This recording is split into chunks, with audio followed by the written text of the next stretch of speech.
Welcome everyone. आज हम क्या पढ़ने जा रहे हैं? बेसिक स्ट्रेंथ ऑफ अमाइंस, जो कि क्या है, एप्लीकेशन ऑफ इंडक्टिव इफेक्ट का लास्ट एप्लीकेशन है। So let's start a video. तो अब हम पढ़ेंगे बेसिक स्ट्रेंथ ऑफ अमाइंस, ठीक है। तो आज का हमारा टॉपिक क्या है? बेसिक स्ट्रेंथ ऑफ अमाइंस, ठीक है। अब सबसे पहले हम ये देखेंगे कि यहाँ पे ये बेसिक स्ट्रेंथ का मतलब क्या है और बेस किसे कहते हैं, ठीक है। अब देखो, वैसे तो बेसिक स्ट्रेंथ मतलब बेस का डेफिनेशन के लिए 3 कंसेप्ट आए थे, ठीक है, आर्हीनियस, लेविस और ब्रॉन्स्टेड, ठीक है। लेकिन अभी हम किसके सिर्फ 2 ही कंसेप्ट को पढ़ेंगे, that is Lewis concept and Bronsted concept, ठीक है। तो बेस क्या होता है उसको समझाने के लिए, इसके डेफिनेशन के लिए हम क्या करेंगे, 2 कंसेप्ट पढ़ेंगे। अब देखो वो 2 कंसेप्ट क्या है। अगर जो लोन पेयर डोनर हो, लोन पेयर डोनर को भी हम लोग क्या कहते हैं? बेस कहते हैं। और ये किसने बोला था? ऐसा किसने बोला था? लेविस ने बोला था ये, ठीक है। तो ये किसका कंसेप्ट है? अकॉर्डिंग टू लेविस, जो लोन पेयर डोनर होते हैं उन्हें हम लोग क्या कहते हैं? बेस कहते हैं। फिर दूसरा एक है ब्रॉन्स्टेड कंसेप्ट। ब्रॉन्स्टेड ने क्या कहा था कि H प्लस एक्सेप्टिंग टेंडेंसी जो जिनमें होती है ना, उन्हें हम लोग क्या बोलते हैं? बेस कहते हैं, ठीक है। तो H plus accepting tendency, H plus accepting tendency वाले मॉलिक्यूल्स को भी हम क्या कहेंगे? बेस कहेंगे। और ये किसका कंसेप्ट था? ब्रॉन्स्टेड का कंसेप्ट था, ठीक है। देखो तुम लोगों ने अभी तक क्या पढ़ा? एसिड कौन होते हैं? जो H प्लस देते हैं। तो बेस कौन होगा? जो H प्लस एक्सेप्ट करेगा। समझ आया? अब H प्लस एक्सेप्ट कैसे करेगा? By donating their lone pair, ठीक है। तो ये दोनों ही तरीके से तुम बेस को डिफाइन कर सकते हो, ठीक। अब देखो हमें क्या करना है, हमें क्या समझना है कि हम यहाँ पे किसके बारे में पढ़ रहे हैं? बेसिक स्ट्रेंथ ऑफ अमाइंस, ठीक है। तो हम अमाइंस को क्यों कहते हैं कि अमाइंस बिहेव्स एज बेस, ठीक है। तो अमाइंस को बेस की तरह क्यों बोला जाता है? अमाइंस को बेस क्यों कहा जाता है? क्योंकि अगर तुम अमाइन का स्ट्रक्चर देखो तो अमाइंस में क्या होता है? RNH2। अब तुम अगर नोटिस करो तो नाइट्रोजन के ऊपर क्या है? लोन पेयर प्रेजेंट है। तो बिकॉज ऑफ लोन पेयर, क्योंकि लोन पेयर यहाँ पे अवेलेबल है, तो इस वजह से ये यहाँ पे क्या कर सकता है? बेस की तरह बिहेव कर सकता है। समझ आया? तो इसी वजह से हम अमाइंस के बेसिक स्ट्रेंथ को पढ़ेंगे आज की क्लास में, ठीक है। बेस की तरह बिहेव कर सकता है, ठीक।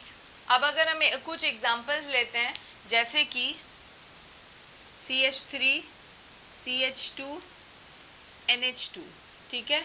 ये हमने क्या ले लिया है? एक एल्काइल अमाइंस लिया, ठीक है। ये एलिफेटिक अमाइंस है। एलिफेटिक अमाइंस का क्या मतलब है? जब स्ट्रेट कार्बन की चेन हो और उसके साथ ये NH2 ग्रुप लगा होता है तो उसे क्या बोलते हैं? एलिफेटिक अमाइंस, ठीक है। तो ये हमारा क्या है? Aliphatic amines. फिर हमने एक ले लिया है अमोनिया। अच्छा, ये बात तुम्हें पता होनी चाहिए कि जो अमाइंस होते हैं वो क्या होते हैं? अमोनिया के डेरिवेटिव्स होते हैं। तो अभी मैं क्या करा रही हूँ, मैं बेसिक स्ट्रेंथ को एक्सप्लेन करूंगी, तो उससे पहले मैं 2-3 थोड़ा पॉइंट्स समझा रही हूँ और कंसेप्ट को क्लियर करने के लिए, ठीक है। तो यहाँ पे अमोनिया ले लिया हमने, और एक हमने क्या ले लिया? एनिलीन ले लिया, ठीक है, NH2, ठीक है। तो देखो अब अगर मैं इसमें तुम लोगों से पूछूं कि बेसिसिटी का ऑर्डर बताओ कि कौन सबसे ज़्यादा बेसिक है, ठीक है। तुमसे अगर यहाँ पे बेसिसिटी का ऑर्डर पूछा जाए तो तुम कैसे बताओगे कि कौन सबसे ज़्यादा बेसिक है? क्योंकि यहाँ पे अगर तुमने डेफिनेशन के हिसाब से देखा तो जिसके पास लोन पेयर होता है, जो अपना लोन पेयर जिसके पास प्रेजेंट है, वो बेस की तरह बिहेव कर सकता है। तो यहाँ पे तो तीनों के पास लोन पेयर प्रेजेंट है ना, तीनों में ही NH2 ग्रुप लगा है। तो देखो यहाँ पे डिसाइडिंग फैक्टर क्या होता है? बेस को क्या करना होता है? इलेक्ट्रॉन डोनेट करना होता है। तो बेस अच्छा कौन होता है? यहाँ पे ये पॉइंट बहुत इंपॉर्टेंट है। बेसिक स्ट्रेंथ तब बढ़ती है जब उससे कोई ऐसा ग्रुप लगा हो जिसका इलेक्ट्रॉन डोनेट करने की टेंडेंसी हो। समझ आया? तो इसका मतलब यहाँ से तुम एक पॉइंट कंक्लूड कर सकते हो कि basic strength is directly proportional to plus I group and it is inversely proportional to minus I group, ठीक है। तो basic strength is directly proportional to plus I group and it is inversely proportional to minus I group, ठीक है। तो इस concept से हम ये क्वेश्चन अब समझेंगे। तो देखो यहाँ पे तुम्हें क्या दिख रहा है, CH3 CH2, ये एल्काइल ग्रुप है, इसका नेचर कैसा होता है, प्लस आई, ठीक है। तो ये प्लस आई ग्रुप है, तो ये क्या करेगा, बेसिसिटी को बढ़ाएगा। अब अगर तुम दूसरे वाले में देखो तो यहाँ हाइड्रोजन लगा है, हमें पता है हाइड्रोजन का इंडक्टिव इफेक्ट क्या होता है, 0। तो यहाँ पे कोई ऐसा ग्रुप नहीं लगा है जो इसको इलेक्ट्रॉन दे, ठीक है। अब तीसरी बात अगर देखो तो ये बेंजीन है, ये जो एरोमेटिक रिंग है इसका कैसा नेचर होता है, ये इलेक्ट्रॉन, ये जो ग्रुप लगा है ये इलेक्ट्रॉन विड्रॉइंग ग्रुप होता है, ये इलेक्ट्रॉन विड्रॉइंग ग्रुप है। तो मतलब कह लो ये ऐसा ग्रुप है जो -I इफेक्ट को शो करता है, ठीक। तो अभी मैंने क्या कहा कि बेसिक स्ट्रेंथ किसका ज़्यादा होगा, जिससे +I ग्रुप लगा होगा। तो यहाँ पे ऑर्डर क्या हो जाना चाहिए, सबसे ज़्यादा ऑर्डर होना चाहिए A, फिर क्या होगा C, फिर सॉरी A के बाद क्या होगा B, फिर क्या हो जाएगा C, क्योंकि C में एक ऐसा ग्रुप लगा है जो कि इलेक्ट्रॉन को अपनी तरफ खींच रहा है। अब अगर कोई इलेक्ट्रॉन खींच रहा है तो ये जो लोन पेयर अवेलेबल पहले थे, अब उसकी अवेबिलिटी क्या हो जाएगी, कम हो जाएगी ना। तो अगर लोन पेयर की अवेबिलिटी कम होगी तो बेसिसिटी भी क्या होगी, कम होगी। ये बात समझ लो, ये बहुत इंपॉर्टेंट पॉइंट है, ठीक है। तो तुम यहाँ से कुछ पॉइंट्स कंक्लूड करोगे। पहला पॉइंट ये था कि basic strength is directly proportional to +I group, inversely proportional to -I group, जो मैंने इस क्वेश्चन से समझा दिया, ठीक है। अब दूसरा एक बहुत कॉमन पॉइंट है कि basic strength is directly proportional to Kb value. कोई भी अगर एक मॉलिक्यूल है उसकी Kb वैल्यू जितना ज्यादा होगा बेसिसिटी उतना ज्यादा होता है, ठीक है। And it is inversely proportional to Pkb value, जो कि तुमने पिछले क्लास में पढ़ा था कि acidic strength is directly proportional to Ka value, ठीक है। अब तीसरी बात यहाँ पे ये आती है कि जो बेसिक स्ट्रेंथ होता है ना वो साइज के इनवर्सली प्रोपोर्शनल होता है, ठीक है।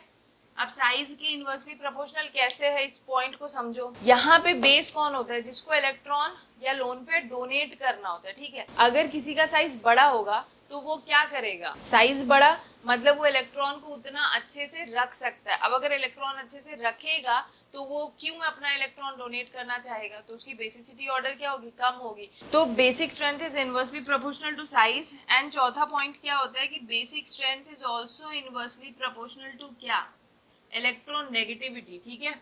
क्योंकि ये डोनेटिंग टेंडेंसी है एंड इलेक्ट्रोनेगेटिविटी क्या होता है, अपनी तरफ इलेक्ट्रॉन रखने की टेंडेंसी को कहते हैं।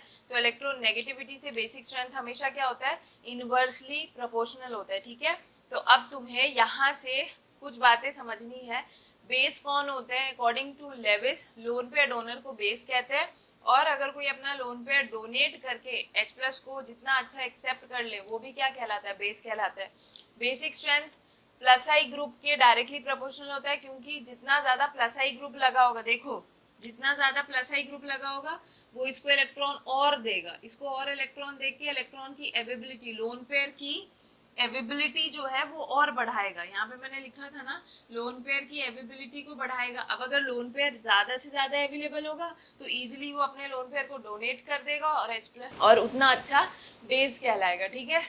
फिर it is directly proportional to Kb value, जितना ज्यादा Kb वैल्यू उतना ज्यादा basic strength, inversely proportional to Pkb। तीसरा होता है साइज और इलेक्ट्रोनेगेटिविटी के बेसिक स्ट्रेंथ इनवर्सली प्रोपोर्शनल होता है। तो अब देखो पीछे हमने एक क्वेश्चन अभी किया था जिसमें हमने ये देखा कि एलिफेटिक अमाइंस जो होता है वो ज्यादा बेसिक होता है एज कंपैरिजन टू अमोनिया, और अमोनिया ज्यादा बेसिक होता है एज कंपैरिजन टू एनिलीन, क्योंकि एनिलीन में क्या होता है, इलेक्ट्रॉन विड्रॉइंग ग्रुप लगा होता है, ठीक है। अब हम देखेंगे एलिफेटिक अमाइंस में ही, अभी अगर मान लो ये दिया हुआ है CH3 CH2 NH2, ठीक है, ये दे रखा है, और एक ऐसे दे रखा है CH3 CH2 CH2 CH2 NH2, ठीक है। तो अब हमें बताना होगा कि इन दोनों में से किसकी बेसिसिटी ज्यादा है। ये यहाँ पे हमें क्या बताना है, बेसिसिटी ऑर्डर बताना है, ठीक।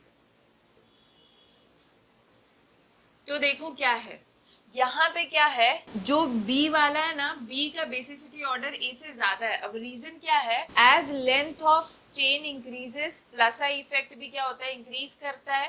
देखो जैसे लेंथ ऑफ चेन बढ़ेगा +I इफेक्ट भी क्या होता है, बढ़ता है, और +I इफेक्ट बढ़ेगा तो बेसिसिटी भी क्या होगी, बढ़ेगी। ये अभी हमने समझा था, ठीक है, जो कि वहां पे मैंने पॉइंट्स लिखे हुए, ठीक। अब अगर हम दूसरा क्वेश्चन करें तो दूसरे क्वेश्चन में हमें क्या दे रखा है, CFF CH2NH2, ठीक है, ये दे रखा है।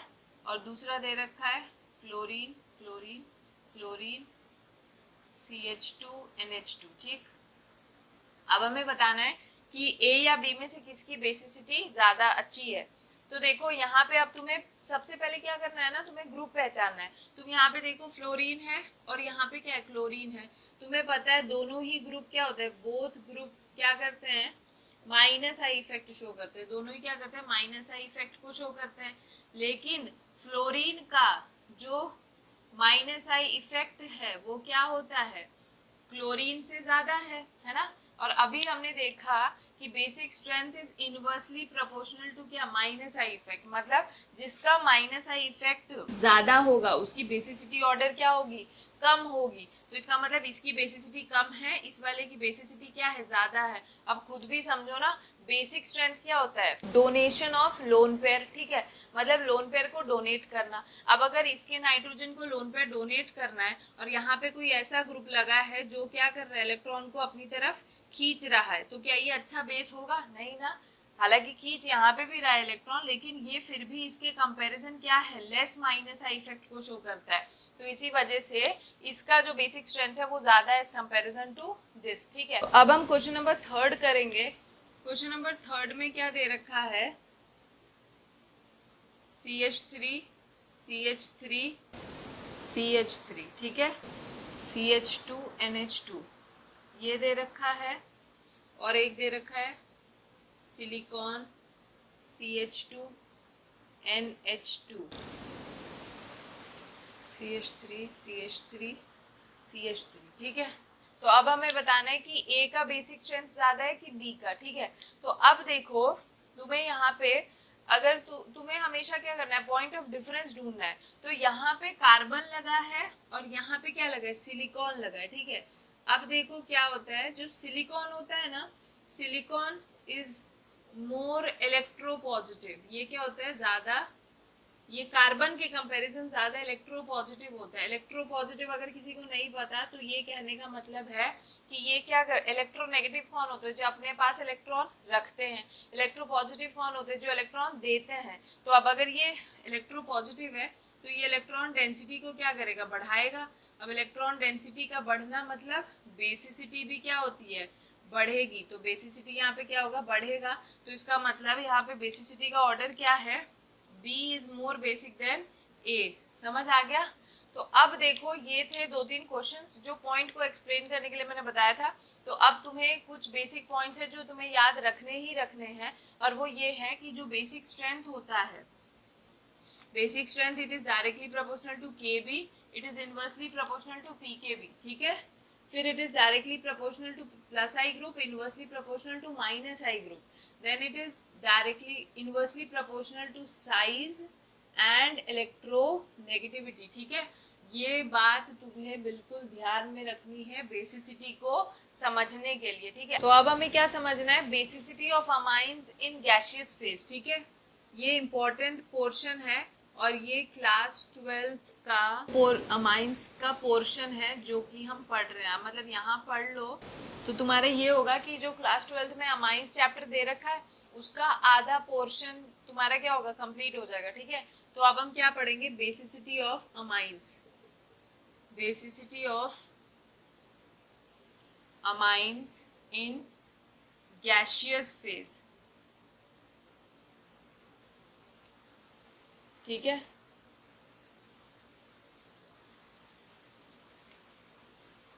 अब देखो सबसे पहले हमें ये समझना है कि जो बेसिक स्ट्रेंथ होता है वो किस चीज पे डिपेंड करता है। ये बात मैं फिर से बता रही हूँ, इसके पीछे का एक रीजन है।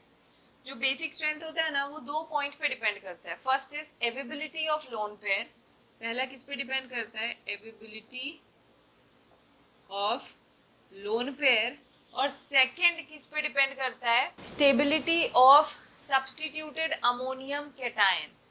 ये चीज सुन के मे भी बहुत सारे बच्चों का दिमाग थोड़ा हिल गया होगा। Stability of substituted ammonium cation, ठीक है। तो ये दोनों चीज मैं एक्सप्लेन करूंगी। पहले मैं इस वाले पॉइंट से क्या बताऊंगी, बेसिसिटी ऑर्डर बताऊंगी अमाइंस का गैसियस फेज में। अब देखो अमाइंस क्या होता है नहीं पता तो यहाँ पे समझ लो RnH2, ठीक है। तो ये हो गया 1 डिग्री अमाइन। देखो अगर किसी को नहीं पता ना तो मैं हल्का सा यहाँ पे एक्सप्लेन कर देती हूँ। देखो अमोनिया का जो डेरिवेटिव, अमोनिया के डेरिवेटिव्स को ही क्या कहते हैं, अमोनिया के डेरिवेटिव्स को ही हम लोग क्या बोलते हैं, अमाइन। अब कैसे, देखो जब अमोनिया से तुम एक हाइड्रोजन हटाओ और उसकी जगह अगर एक एल्काइल ग्रुप लगाओगे तो क्या बनेगा, 1 डिग्री अमाइन बनता है, ठीक है। देखो कैसे, NH3 था, एक हाइड्रोजन हटा के उसकी जगह क्या लगा दिया, एक R लगा दिया, तो ये क्या बन गया, 1 डिग्री अमाइन। अब देखो क्या है, R2NH, ये भी क्या है, अमाइन ही। यहाँ पे क्या किया हमने, 2 हाइड्रोजन हटा के क्या कर दिया, 2 एल्काइल ग्रुप लगा दिए। तो इसी तरीके से अमाइन बनता है, ठीक है। अमाइन को क्या बोलते हैं, it is a derivative of ammonia. मेरा क्या है कि मैं तुम्हें एक एक चीज बताऊंगी ताकि तुम्हारा अगर हल्का फुल्का कंसेप्ट भी, मतलब अगर तुम्हें बेसिक चीजें भी नहीं आती है ना तो तुम्हारी वो भी चीजें कवर अप हो जाएंगे और तुम्हें एडवांस तक भी चीजें पता चल जाएंगी, ठीक है। तो बस तुम्हें ध्यान से सुनना है। तो ये हो गया 1 डिग्री अमाइन, ये हो गया 2 डिग्री अमाइन। अब अगर तीनों हाइड्रोजन हटा दो और उसके साथ अगर एल्काइल ग्रुप लगा दो तो वो क्या बन जाएगा, 3 डिग्री अमाइन। तो ये क्या बन गया, R3N, ये क्या बन गया हमारा, 3 डिग्री अमाइन। अब हमें इसी का बेसिसिटी ऑर्डर समझना है अकॉर्डिंग टू क्या, पहला point availability of loan pair, ठीक है। तो देखो क्या है, हम इससे समझ रहे हैं। अब देखो लोन पेयर कब अवेलेबल होगा, जब उसके पास क्या होगा, मोर प्लस आई ग्रुप लगे होंगे। जितना ज्यादा प्लस आई ग्रुप लगा होगा, मोर प्लस आई ग्रुप क्या होगा, more will be the, more will be the availability of lone pair।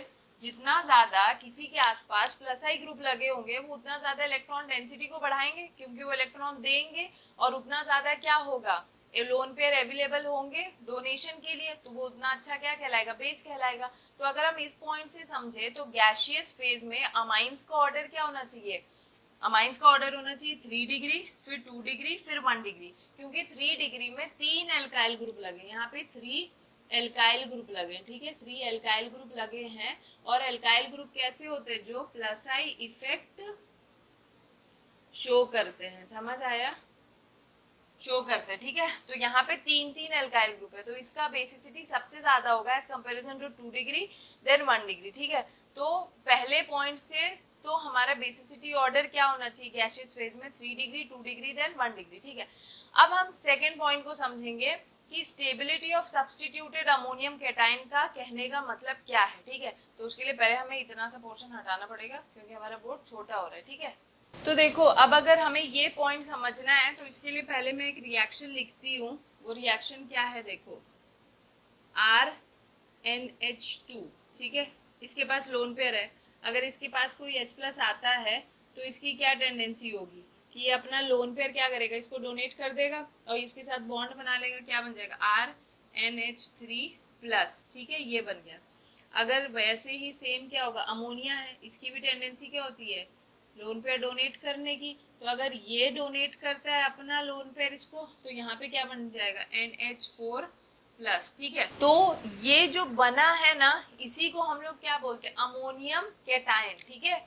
ये reaction of amine with H+ से जो फॉर्म हुआ है इसी को हम लोग क्या बोलते हैं, अमोनियम कैटायन, ठीक है, अमोनियम कैटायन। तो देखो अब इम्पोर्टेंट पॉइंट ये है कि तुम लोग अगर सिर्फ लोन पेयर देख के किसी को भी बेस कह दोगे तो वो सबसे बड़ी बेवकूफी होगी। सिर्फ लोन पेयर का होना ही बेस का डेफिनेशन नहीं है। दूसरी सबसे बड़ी इंपॉर्टेंट पॉइंट ये भी आता है कि अगर बेस अपना लोन पेयर देने के बाद कोई जो वो कैटायन जो भी स्ट्रक्चर बना रहा है उसकी स्टेबिलिटी पे भी बेसिसिटी का ऑर्डर डिपेंड करता है। अब मान लो अगर तुमने ये 1 डिग्री अमाइन है, इसने H+ को अपना लोन पेयर दिया, उसके बाद जो ये स्ट्रक्चर बना रहा है अगर ये स्टेबल ही नहीं होगा तो ये रिएक्शन क्या हो जाएगा, वापस रिवर्स हो जाएगा, क्योंकि यहाँ पे क्या होगा, अगर कोई चीज कोई काम करने के बाद इसको स्टेबिलिटी मिल ही नहीं रही है तो ये इस फॉर्म में जाएगा ही क्यों। तो सेकंड बेसिसिटी ऑर्डर इस चीज पे भी डिपेंड करती है कि जो अमोनियम केटायन बना है वो कितना क्या है, वो कितना स्टेबलाइज्ड है। समझ आ रहा है? तो ये बात समझो, सिर्फ लोन पेयर की एवेबिलिटी ही नहीं, स्टेबलाइजेशन ऑफ अमोनियम केटायन भी एक इम्पॉर्टेंट फैक्टर है बेसिसिटी में। समझ आया? अब देखो कौन सा अमोनियम केटायन सबसे ज्यादा स्टेबल होगा। देखो समझो इस चीज को, पॉजिटिव चार्ज है, नाइट्रोजन के ऊपर क्या हो रखा है, पॉजिटिव चार्ज है। तो अगर देखा जाए, समझो इस चीज को, पॉजिटिव चार्ज नाइट्रोजन पे, नाइट्रोजन क्या होता है, इलेक्ट्रोनेगेटिव एलिमेंट है, वो अपने ऊपर पॉजिटिव चार्ज नहीं रखना चाहेगा। तो उसके पॉजिटिव चार्ज को जो जितना कम करेगा वो अमोनियम केटायन उतना स्टेबल होगा। तो stabilization of ammonium cation depends on dispersal of positive charge. इसके ऊपर जो पॉजिटिव चार्ज है, जो इसको जितना डिस्पर्ज करेगा, जितना कम करेगा, वो उसको उतना स्टेबल बनाएगा। समझ आया? और डिस्पर्ज सबसे ज्यादा कौन करेगा, जो इलेक्ट्रॉन डोनर ग्रुप्स होंगे। समझ आया? मतलब प्लस आई ग्रुप जितना ज्यादा लगे रहेंगे अमोनियम केटायन के आसपास, उसका स्टेबलाइजेशन उतना ज्यादा होगा। आई होप ये पॉइंट समझ आया होगा। तो अमोनियम केटायन का स्टेबलाइजेशन जो है ये इस चीज पे डिपेंड करता है, डिपेंड्स ऑन क्या, depends on dispersal, depends on dispersal of positive charge. और पॉजिटिव चार्ज कितने कब ज्यादा से ज्यादा डिस्पर्ज होगा, जब उसके पास क्या होगा, more plus I group is attached. समझ आया? तो इसका मतलब ये है कि उस हिसाब से जो अमाइंस होते हैं वो गैसियस फेज में दोनों ही पॉइंट्स के हिसाब से सबसे ज्यादा स्टेबल कौन होगा, 3 डिग्री, फिर 2 डिग्री और फिर 1 डिग्री। ये बात समझो, बहुत जरूरी है। एवेबिलिटी ऑफ लोन पेयर के हिसाब से भी 3 डिग्री सबसे स्टेबल होगा, क्योंकि उसके आसपास 3 एल्काइल ग्रुप लगे जो ज्यादा से ज्यादा इलेक्ट्रॉन डेंसिटी को बढ़ाएंगे, बेसिसिटी को बढ़ाएंगे। ठीक है? अब अगर हम दूसरे पॉइंट से चेक करें, ठीक है, ये ऑर्डर है गैसियस फेज में।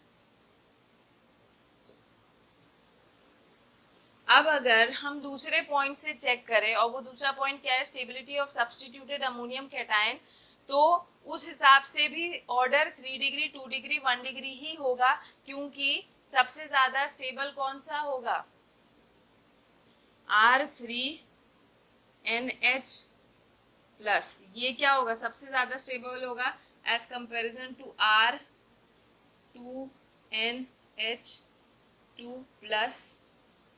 फिर ये स्टेबल होगा इससे RNH3 प्लस। देखो जो ये 3 डिग्री से जो अमोनियम केटायन बना है उसके आसपास कितने ग्रुप लगे, 3 एल्काइल ग्रुप लगे। 3 एल्काइल ग्रुप मतलब कि जितना ज्यादा एल्काइल ग्रुप लगा होगा उतना ज्यादा वो पॉजिटिव चार्ज को क्या करेगा, डिस्पर्स करेगा। डिस्पर्स मतलब कम करेगा, डिस्पर्जल का मतलब क्या होता है, कम करेगा। ठीक है? ठीक है? और उतना ज्यादा स्टेबिलिटी बढ़ाएगा, बेसिसिटी ऑर्डर बढ़ाएगा। तो इस हिसाब से तुम क्या बोलोगे कि जो अमाइंस की बेसिसिटी ऑर्डर होती है गैसियस फेज में, वो क्या होती है, 3 degree, then 2 degree and then 1 degree. क्यों? क्योंकि इन दोनों पॉइंट्स के हिसाब से हमने चेक कर लिया है कि सबसे ज्यादा स्टेबल कौन होता है, 3 डिग्री होता है, 2 डिग्री होता है, फिर 1 डिग्री होता है। याद रखना ये ऑर्डर कब है अमाइंस का, जब तुमसे पूछा जाएगा कि बेसिसिटी ऑफ अमाइंस बताओ गैसियस फेज में। समझ आया? तो क्वेश्चन को भी ध्यान से देखना है और आंसर भी ध्यान से देना है। ये नहीं कि कभी कभी तुमसे पूछ लिया जाए basicity of amines in non gaseous phase, और तब अगर तुमने ये ऑर्डर लिख दिया तो तुम्हारा आंसर गलत हो जाएगा। ठीक है? तो ये था explanation for basicity of amines in gaseous phase. ठीक है? जो कि मैंने बहुत अच्छे से एक्सप्लेन कर दिया है। अब देखो जो basicity of amines in non gaseous phase या पोलर सॉल्वेंट है ना, वो हम नेक्स्ट वीडियो में पढ़ेंगे, क्योंकि ये वीडियो थोड़ा सा लेंदी हो रहा था। ठीक है? तो आई होप वीडियो अच्छा लगा हो। अगर कोई क्वेश्चन है तो कमेंट सेक्शन में पूछ लो, एंड अगर वीडियो अच्छा लगे तो please like, share, comment and subscribe. Thank you.